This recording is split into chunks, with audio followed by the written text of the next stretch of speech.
Langsen Magic Master Telescopic Track Installation Tutorial. Curtain Track Kit List.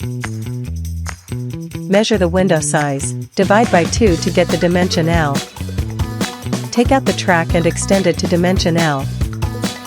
Tighten the screws to secure it.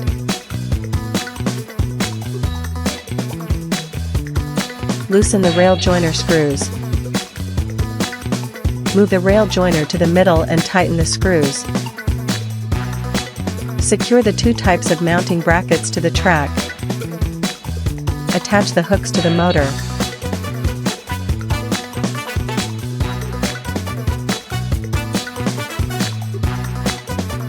Place the track on the curtain box and tighten the screws.